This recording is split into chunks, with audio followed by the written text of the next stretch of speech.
Les grands enjeux reposent essentiellement sur l'hyperconcurrence mondiale, avec la dérégulation des droits de douane, qui a forcément un impact à la fois sur le fret maritime, qui représente 92% du trafic mondial du commerce, et également sur les ports et l'arrivée des ports et leur capacité à rester concurrentiels dans cette dynamique. Ça pose des vraies questions, des questions énergétiques.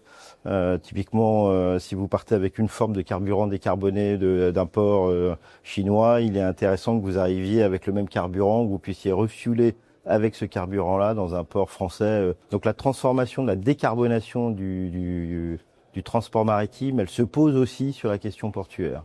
Et la deuxième chose, c'est que nous avons des concurrents internationaux, à commencer par les Chinois évidemment, mais en fait toute l'Asie du Sud-Est, puis il viendra à un moment donné également l'Inde, qui ont une capacité d'extension territoriale de leur port que l'Europe ou la vieille Europe n'a plus ou n'a pas assez. Donc ces questions-là du foncier lié au port, de la capacité de l'Hinterland, ce sont des questions qui sont fondamentales pour le port du futur, dans lequel la France et l'Union européenne ont des ports très structurants, très importants, mais qui doivent rester dans cette concurrence. Il faut des autorités de l'État ou des opérateurs de l'État qui puissent accompagner.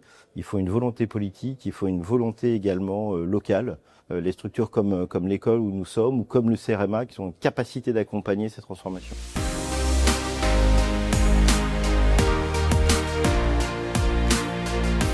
Le CEREMA, il doit accompagner la transformation des ports par de l'ingénierie, par de la réflexion. Il y a plusieurs sujets qui sont sur la table.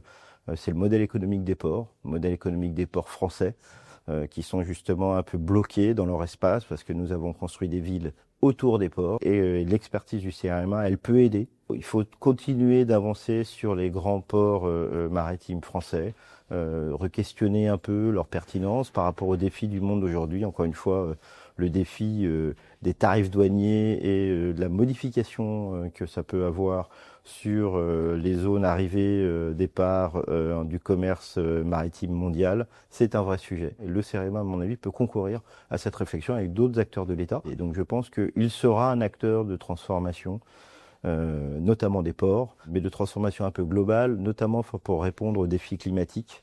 Montée des eaux, retrait du trait de côte, modification sur le milieu marin, qu'il soit en zone très littorale ou en zone un peu plus éloignée. Donc je pense que c'est un acteur un peu global, capable d'offrir beaucoup de services. Et donc le CEREMA va participer à toutes ces actions.